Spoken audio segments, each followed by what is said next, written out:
Hello, I'm Adam, the learning coach.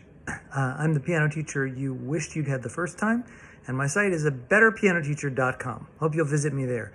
Today I want to talk about 3 ways to practice. What to do if you have an hour, what to do if you have 10 minutes, and what to do if you have 1 minute. Now, we're going to start with the hour scenario. Let's say you really are working towards a concert or you have lots of spare time. I'm going to use as an example this ridiculous, stupid Chopin Etude in A minor, Opus 10 number 2 that I've been working on for years and can't play, but I can play it well enough to at least use it as an example. If I had an hour, I would be playing the whole thing.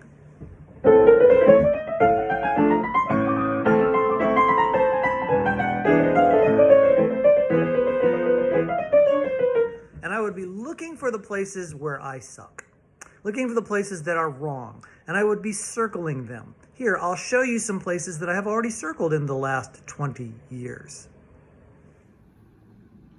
This glorious hieroglyphic mess is my work on this ridiculous etude. And for example, you can see that I had some fingering issues here, that I circled this entire passage, that there was something about this spot that really bothered me. Looks like I insisted that I use 3 there. You can see that the page is simply littered with things to do, and that they go on and on.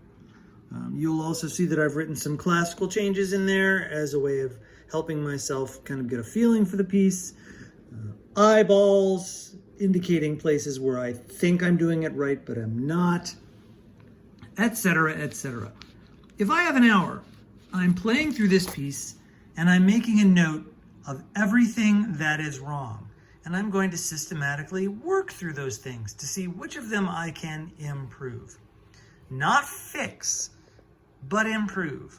I might be able to fix 1 or 2 of them, and what I fix may stay fixed, or it may not. The point is, since I don't know whether I can fix something, I'm going to try to improve it. And it's important when you're working on a piece of music, if you have the opportunity to do the deep work, that's where you kind of almost exhaust yourself. You push not so much that you hate life, but that you really feel like you're pushing on something, like you're pushing a real heavy wheelbarrow. You know, you're making slow, steady progress. You don't want it to be too easy, and you don't want you to be banging your head against a wall. Banging your head against a wall will be the subject of another video. Here are some of my journal entries where I made a little note of some things that I'm working on. You can see that this is 2011, and you can see that I was working on these Chopin etudes even then.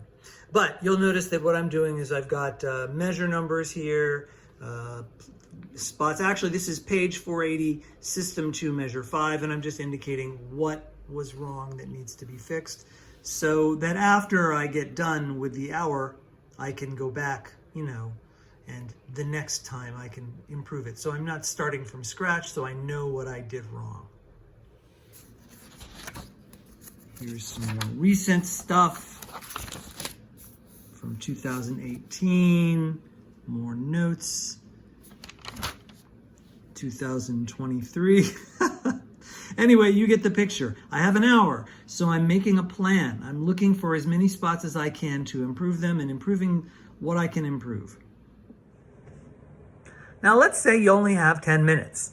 Let's say you just put, the microwave on and you got 10 minutes to kill and you actually think you might like to work on that piece you've been working on. What can you do with 10 minutes?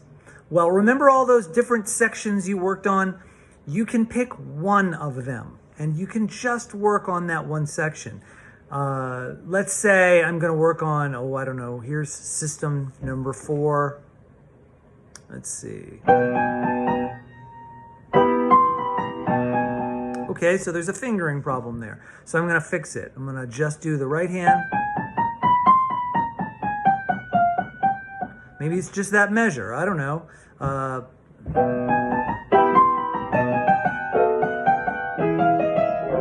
Whoops. There's something else to work on.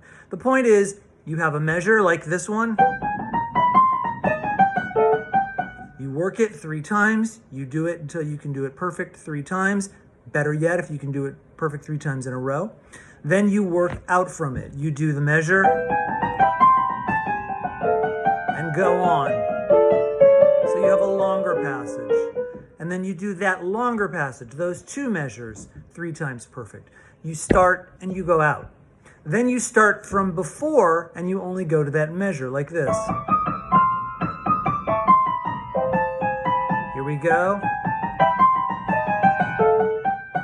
So I'm going into the problem passage. And then I do that 3 times perfect if I can. Then I do the whole thing.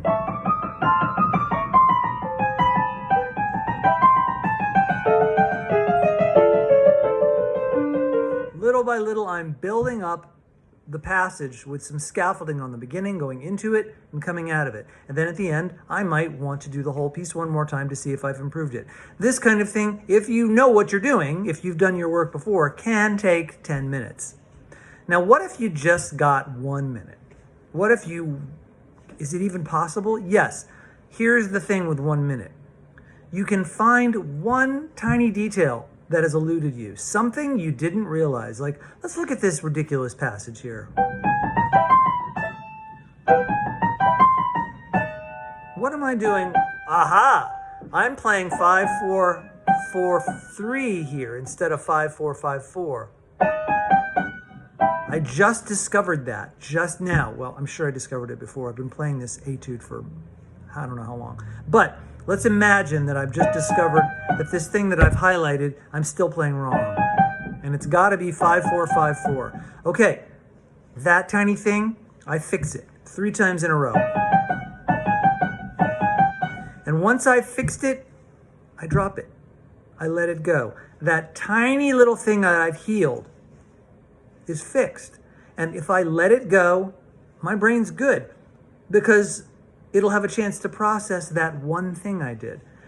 And is it as good as practicing for an hour? Well, maybe not if you're trying to prepare for a performance, but if you have only a minute and you want to do something useful with it, find something to fix, just fix it, and then let it go. Let it go, let your brain rest. This kind of thing, when done over a period of a long time, is like chipping away at a rock. You actually can make progress with just 1 minute's worth of work. Do you want to practice just 1 minute all the time? No. Can it help? Will you make progress? Yes, just slow. But the idea of quitting while you're ahead after 1 minute is better than trying in 1 minute to bang your head against the wall or trying to do something stupid like just run something.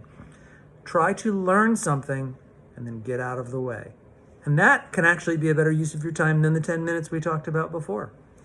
I hope this is interesting to you. If you don't understand what the heck I am talking about or why I continue to work on this ridiculous etude, please drop me a message below in the comments. I'm Adam, and I'm always trying to be a better piano teacher.